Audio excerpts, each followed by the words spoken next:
தமிழ்நாடு சட்டமன்ற பேரவைத் தலைவர் அவர்களே, மாண்புமிகு அமைச்சர்கள், நீதி அரசர்கள், எம்எல்ஏஸ், எம்பிஸ், உள்ளாட்சி பிரதிநிதிகள், தலைமை செயலாளர் உள்ளிட்ட அரசு அதிகாரிகள், நம்ம தாய்நாட்டின் சுதந்திர போராட்டத்தில் பங்கேற்று இன்னைக்கும் வாழ்ந்துட்டு இருக்கிற தியாகிகள், தற்போது குடும்ப ஓய்வூதியம் பெற்று வரும் சுதந்திர போராட்ட தியாகிகளின் வாரிசுதாரர்கள், டிஜிபி உள்ளிட்ட அனைத்து காவல்துறை அதிகாரிகள், முப்படைகளை சேர்ந்த அலுவலர்கள், வீரர்கள், சிறப்பு விருந்தினர்கள், இன்னைக்கு இந்த சுதந்திர தினத்துல கோட்டையில கொடியேற்றுறத பார்க்க வந்திருக்கிற பொதுமக்களுக்கும், இந்த சுதந்திர தினத்தை கொண்டாடிக்கிட்டு இருக்கிற என் நெஞ்சில் குடியிருக்கும் தமிழக மக்களுக்கும், மாணவ மாணவிகளுக்கும் அனைவருக்கும் என்னுடைய சுதந்திர தின நல்வாழ்த்துக்கள், என்னுடைய வணக்கத்தையும் தெரிவிச்சுக்கிறேன். தங்களுடைய உயிரை, உடமைய, வாழ்க்கைய எல்லாம் இழந்துட்டு நமக்காக சுதந்திரம் வாங்கி கொடுத்த நம்ம சுதந்திர போராட்ட தியாகிகள், அதுல பிரபலமானவர்கள் மற்றும் பேர் தெரியாதவங்க அப்படின்னு இருந்தாலும் அவங்க எல்லாருக்கும், ஏன் அவங்க ஒவ்வொருத்தருக்கும் தனிப்பட்ட முறையில என்னுடைய வீர வணக்கங்கள்.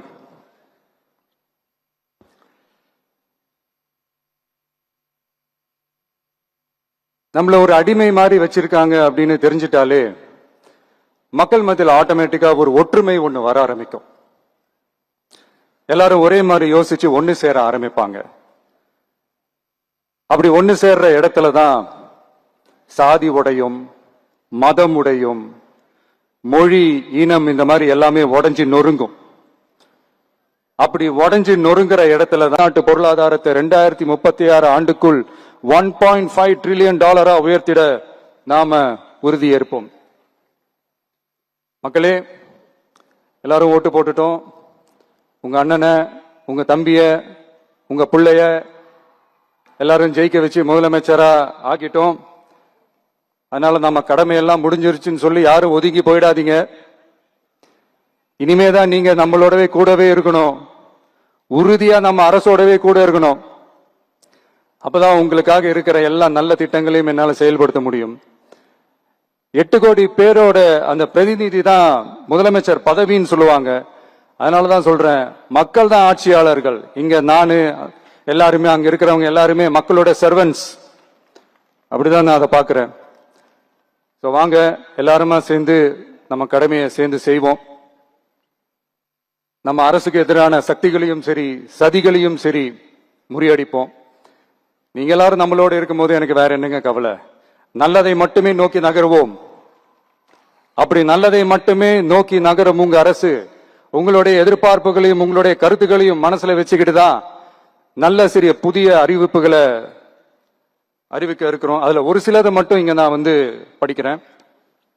ஒண்ணு, தாய்நாட்டிற்காக தன்னலமற்ற தியாகம் செய்து நமது நாட்டின் பாதுகாப்பிற்காக அரும்பாடுபட்ட முன்னாள் படை வீரர்களின் நலன் கருதி அவர்களது 2 மகள்களுக்கும் வழங்கப்படும் திருமண நிதி உதவி 25,000 ரூபாயிலிருந்து 50,000 ரூபாயாக உயர்த்தி வழங்கப்படும். 2, மாற்றுத்திறன் கொண்ட முன்னாள் படை வீரர் மற்றும் அவர்களை சார்ந்தோர்களுக்கு வழங்கப்பட்டு வந்த மாதாந்திர நிதியுதவி 5,000 ரூபாயிலிருந்து 7,000 ரூபாயாக உயர்த்தி வழங்கப்படும். 3, மாநில அரசால் விடுதலை போராட்ட வீரர்களுக்கு வழங்கப்பட்டு வரும் மாதாந்திர ஓய்வூதியம் 23,000 ரூபாயாக உயர்த்தி வழங்கப்படும். 4, மாநில அரசால் விடுதலை போராட்ட தியாகிகளின் குடும்பங்களுக்கு வழங்கப்பட்டு வரும் மாதாந்திர குடும்ப ஓய்வூதியம் 12,500 ரூபாயாக உயர்த்தி வழங்கப்படும். 5, வீரபாண்டிய கட்டபொம்மன், முத்துராமலிங்க, விஜய ரகுநாத சேதுபதி, மருது சகோதரர்கள் மற்றும் வாவு சிதம்பரனார் ஆகியோரின் வழித்தோன்றல்களுக்கு வழங்கப்பட்டு வரும் மாதாந்திர சிறப்பு ஓய்வூதியம் 11,500 ரூபாயாக உயர்த்தி வழங்கப்படும். இவற்றிற்கான அரசாணைகள் அரசால் வெளியிடப்பட்டுள்ளது. I once again extend my respectful greetings and salute the people of Tamil Nadu who has broken the caste and religious considerations, rejecting money and muscle power, and gave us an overwhelming support to establish people-centric and social justice government. We are on a mission mode to achieve corruption-free government. We want our people to develop zero tolerance towards corruption. And we appeal to the officials and the people of Tamil Nadu to make our state corruption-free. இன்னைக்கு இந்த விழாவில் பரிசு வாங்க போற, பாராட்டுகளை வாங்க போற, விருதுகளை வாங்க போற அனைவருக்கும் என்னுடைய வாழ்த்துக்களை தெரிவிச்சுக்கிறேன்.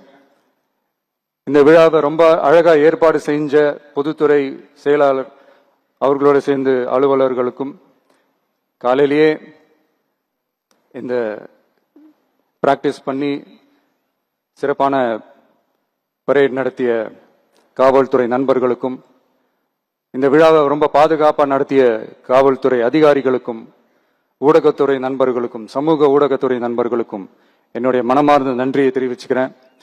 கான்ஃபிடண்டா இருங்க, நல்லதே நடக்கும், வெற்றி நிச்சயம். மீண்டும் சந்திக்கும் வரை நன்றி, வணக்கம்.